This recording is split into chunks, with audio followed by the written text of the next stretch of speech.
Breaking news, সংসদে pay scale নিয়ে আইএমএফ-এর ষড়যন্ত্র নিয়ে একে বললেন হাসনাত আব্দুল্লাহ, প্রধানমন্ত্রীর জবাব। তো দর্শক, নবম পে স্কেলের আজকের মহা গুরুত্বপূর্ণ নিউজটি শেষ পর্যন্ত দেখুন এবং শুরুতেই এই চ্যানেলটি সাবস্ক্রাইব করে রাখুন। নবম পে স্কেলের সকল নিউজ এই চ্যানেলে সবার আগে পেয়ে যাবেন। জাতীয় সংসদে আজ চলমান অধিবেশনের সাধারণ আলোচনায় সরকারি কর্মচারীদের নতুন পে স্কেল গঠন এবং এর পেছনে আন্তর্জাতিক মুদ্রা তহবিল আইএমএফ কথিত হস্তক্ষেপ ও ষড়যন্ত্রের অভিযোগ তুলে এক উত্তপ্ত পরিস্থিতির সৃষ্টি হয়েছে।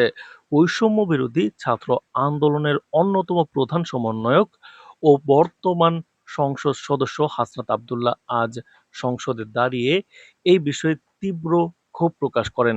তিনি অভিযোগ করেন যে দেশের লাখ লাখ সরকারি কর্মচারী জীবনযাত্রার মান এবং নতুন পে স্কেল ঘোষণার পথে আইএমএফ নানা ধরনের কঠিন শর্ত জুড়ে দিয়ে একটি বড় ধরনের ষড়যন্ত্রের জাল বুনছে। হাসনাত আব্দুল্লাহর এই ঝাঁঝালো বক্তব্যের পর সংসদ অধিবেশনে এক আবেগঘন ও চাঞ্চল্যকর পরিবেশের সৃষ্টি হয়। পরবর্তীতে এ বিষয়ে স্বয়ং প্রধানমন্ত্রী ফোন নিয়ে আইএমএফ-এর ষড়যন্ত্র নস্যাৎ করার প্রত্যয় ব্যক্ত করে অত্যন্ত কড়া ভাষায় পে স্কেল সম্পর্কে জবাব দেন। তো দর্শক, সংসদ দেওয়া নিজের বক্তব্যে হাসনাত আব্দুল্লাহ অত্যন্ত আগ্রাসী ও যুক্তি নির্ভর ভঙ্গিতে বলেন, বাংলাদেশ আজ নিজের পায়ে দাঁড়াতে শিখেছে এবং দেশের অর্থনৈতিক সিদ্ধান্ত এ দেশের সার্বভৌম জনগণের ইচ্ছায় নির্ধারিত হওয়া উচিত। তিনি উল্লেখ করেন, বর্তমান বাজার দরের সাথে সঙ্গতি রেখে সরকারি চাকরিজীবীদের জন্য একটি যুগোপযোগী ও বৈষম্যহীন নতুন পে স্কেল ঘোষণা করা এখন সময়ের দাবি। অথচ একটি আন্তর্জাতিক ঋণদাতা সংস্থা হিসেবে আইএমএফ বিভিন্ন সংস্কারের নামে দেশের অভ্যন্তরীণ বেতন কাঠামো ও কর্মচারীদের সুযোগ সুবিধা সংকোচনের জন্য পেছন থেকে সুতা নাড়ছে। হাসনাত আব্দুল্লাহর হুঁশিয়ারি উচ্চারণ করে বলেন, ছাত্র জনতার রক্তে কেনা এই নতুন বাংলাদেশে কোনো বিদেশি সংস্থার প্রেসক্রিপশন মেনে দেশের মেহনতি ও সৎ সরকারি কর্মকর্তা কর্মচারীদের অধিকার ক্ষুণ্ণ করতে দেওয়া হবে না। তো দর্শক, ভিডিওটির এই মুহূর্ত পর্যন্ত যারা দেখছেন চ্যানেলটি সাবস্ক্রাইব করে রাখুন পরবর্তীতে নবম পে স্কেলের যে কোনো গুরুত্বপূর্ণ নিউজ সবার আগে পেতে।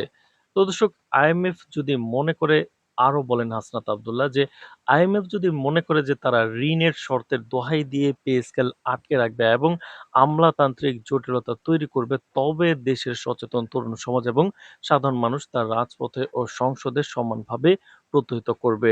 তিনি অনতিবিলম্বে সকল ষড়যন্ত্রের জাল ছিন্ন করে দেশের সাধারণ সরকারি কর্মচারীদের স্বার্থে একটি পূর্ণাঙ্গ ও বৈষম্যহীন পে স্কেল বাস্তবায়নের জন্য সরকারের প্রতি জোর দাবি জানান দ্রুত।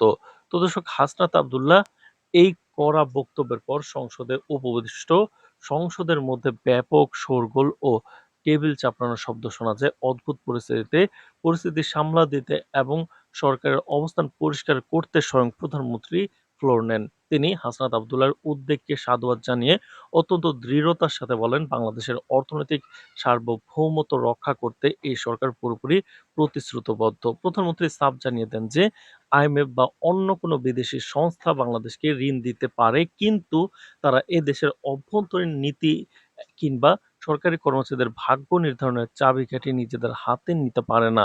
অতীতেও বিভিন্ন আন্তর্জাতিক চাপের মুখে বাংলাদেশ মাথা নত করেনি এবং ভবিষ্যতেও করবে না। পে স্কেল নিয়ে আইএমএফ-এর যেকোনো ধরনের অযৌক্তিক শর্ত বা ষড়যন্ত্রে সরকার কঠোর হস্তে দমন করবে এবং এ দেশের মানুষের কল্যাণে সবার উপরে স্থান দেবে। তো দর্শক, ভিডিওটির এই মুহূর্ত পর্যন্ত যারা দেখছেন চ্যানেলটি সাবস্ক্রাইব করে রাখুন পরবর্তীতে নবম পে স্কেলের সকল নিউজ সবার আগে পেতে। তো দর্শক, প্রধানমন্ত্রী তার বক্তব্যে আরো স্পষ্ট করেন যে দেশের বর্তমান অর্থনৈতিক পরিস্থিতি বিবেচনা করে এবং সরকারি কর্মচারীদের জীবনযাত্রার মান নিশ্চিত করতে সরকার একটি বাস্তবসম্মত ও কল্যাণমুখী বেতন কাঠামো গঠনের কাজ চালিয়ে যাচ্ছে। কোনো বিদেশি সংস্থার চাপিয়ে দেওয়া শর্তের কারণে এই প্রক্রিয়া ব্যাহত হবে না।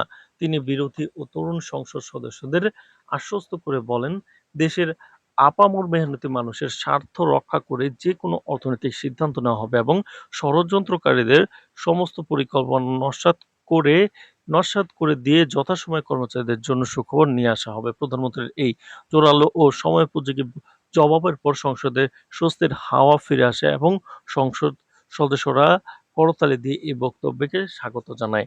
তো দর্শক, নবম পে স্কেল বাস্তবায়নের যেকোনো গুরুত্বপূর্ণ নিউজ সবার আগে পেতে এই চ্যানেলটি সাবস্ক্রাইব করে রাখুন। আজ এ পর্যন্তই। ধন্যবাদ।